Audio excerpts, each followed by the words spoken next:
Do outro lado do espelho. Livro psicografado por Carlos Antônio Bacelli, pelo espírito Inácio Ferreira. Capítulo 8. Nos pavilhões. O devotado médico por quem eu haveria de criar particular afeição conduziu-me aos pavilhões e explicou. Temos aqui, Inácio, dezenas de irmãos em processo de refazimento. Dormem, acordam, tornam a dormir. A maioria foi resgatada pelas nossas equipes socorristas, que operam nas regiões das sombras. Quase todos são candidatos a breve renascimento no corpo. Todavia, carecem de ter, tanto quanto possível, as suas condições melhoradas. O diálogo é a terapia mais indicada. O diálogo que nos conduza à retomada de nós mesmos. Desencarnaram sem maior preocupação com as realidades da vida além da morte. Permita-me uma indagação. Falei, ouvindo-o empregar terminologia espírita. O senhor é adepto do espiritismo? Pare agora de me tratar por senhor, Inácio. Somos irmãos e você está de aparência mais acabada do que a minha. Por que a pergunta? Você se referiu à desencarnação, logo, isto não tem importância alguma. Eu poderia empregar os termos desvinculação, liberação. Não sou espírita, nem católico, nem budista. Não gosto de rotulagens. Acredito em Deus e procuro servi-lo. A verdade é universal. A confusão do mundo gira em torno de religião. Prefiro ficar com as palavras de Jesus, sem vínculo religioso de qualquer espécie. Os meus pais eram protestantes. Respeito a memória deles, mas quando comecei a estudar medicina, a história da ressurreição, do juízo final, deixemos este assunto para lá. Creio que tudo é possível. A mente humana é que cria a ilusão ou a realidade. Entendo que o espiritismo é uma das escolas mais avançadas em termos de espiritualidade na Terra, mas não leve a mal a minha pergunta. Poderei, verificando que não perdera a mania de fazer prosélitos para a doutrina. Não se preocupe, Inácio, foi bom tocarmos no assunto. Lidando com os irmãos que se encontram nos pavilhões, você verificará o estrago que a religião causou na mente deles. A vida depois da morte não deve ser um assunto apenas pertinente à fé.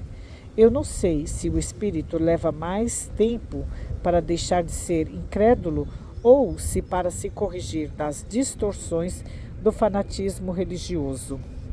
Não existe religião superior à verdade e ao amor. Precisando sair, o novo amigo que se encontrara me disse: ao pé de cada leito, você encontrará uma ficha que resume os dados do paciente. Alguns são portadores de graves lesões no corpo espiritual e deverão, no momento oportuno, se submeter a cirurgias reparadoras. Cirurgia no perispírito? Como não? O corpo espiritual é um organismo vivo. É claro que a mente é a base de tudo, inclusive da saúde física. Porém, enquanto não aprendemos o seu domínio, o que é uma simples draga, meu caro, senão energia condensada em forma de medicamento? Os elementos químicos que constituem o corpo material são os mesmos que entram na constituição do corpo espiritual. Vocês, espíritas, por exemplo, não se utilizam da técnica do passe, que é uma transformação de energia com o propósito de atuar em nível perispiritual? Deus mora na intimidade das células, tanto quanto se faz presente no átomo, e ambos, átomo e célula, são uma representação microscópica do universo. Você já notou? Eu estava impressionado. Com poucas palavras, o companheiro entrelaçara ciências quase inconciliáveis no mundo. A química com a física com a fisiologia, misturando o concreto com o abstrato. Bem, preciso ir. anunciou, deixando-me na entrada de um dos pavilhões. Ao ver aquelas camas enfileiradas, mais de 40 só naquele pavilhão, monologuei em voz alta. Meu Deus, vai começar tudo de novo? Homens e mulheres, jovens e velhos, ali se encontravam acamados, cuidados por um sem número de atenciosos enfermeiros. Suave música ambiente, uma valsa de Strauss, tocada naquele momento, impregnava o recinto de tranquilidade. Eu nunca conseguira fazer com que a terapia da música funcionasse no sanatório, nem que imperasse nos quartos a limpeza que observava ali. De início, percorri em silêncio o pavilhão, observando atentamente os pacientes. Vários me pareciam em sono profundo. Outros, de olhos arregalados, fitavam um ponto qualquer no teto. Vi diversos com feridas abertas no perispírito. Um deles, o que me pareceu o pior, tinha uma chaga na têmpora. Provavelmente havia cometido suicídio.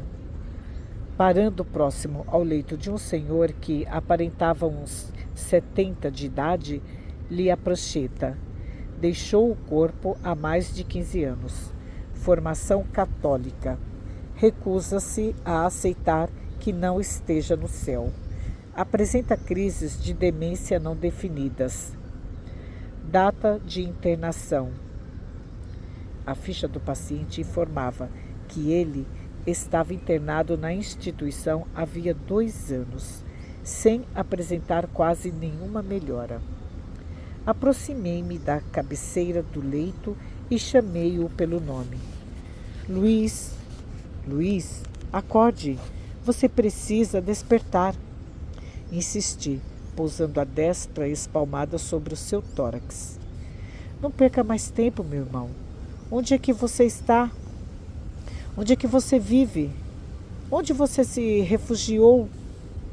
Assustando-me, aquele senhor abriu os olhos e me segurou pelo jaleco, dizendo: Finalmente, finalmente um sacerdote para dar-me a extrema-unção. Absolva-me, Padre, dos meus pecados. Eu quero ir para o céu, outro tipo de vida. Depois da morte não me interessa. Já tentaram me dizer o contrário. Mentiram para mim. Isto deve ser um pesadelo. Eu, morto há mais de 15 anos? Mentira! Ser confundido com um padre era tudo que eu não queria. Apesar da semelhança entre as nossas profissões, um consultório psiquiátrico e um confessionário diferem muito pouco. Acalme-se, Luiz. Falei, tentando esclarecer. Eu não sou padre, sou apenas um irmão interessado em socorrê-lo. Eu não preciso de médico, eu não estou louco, eu quero um padre. Onde puseram o meu terço? Reze comigo, uma Ave Maria.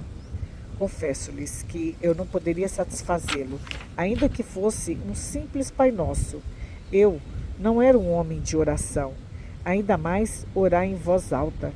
Eu sempre entendi a prece como sendo uma elevação espontânea do pensamento, que dispensasse as palavras. Meu irmão, retome a lucidez. Qual o motivo de tanto apavoramento? Por que o receio da morte? Você precisa enfrentar a realidade. Aceite-se como é.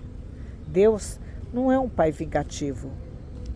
Estava eu ali falando de Deus com um paciente psiquiátrico.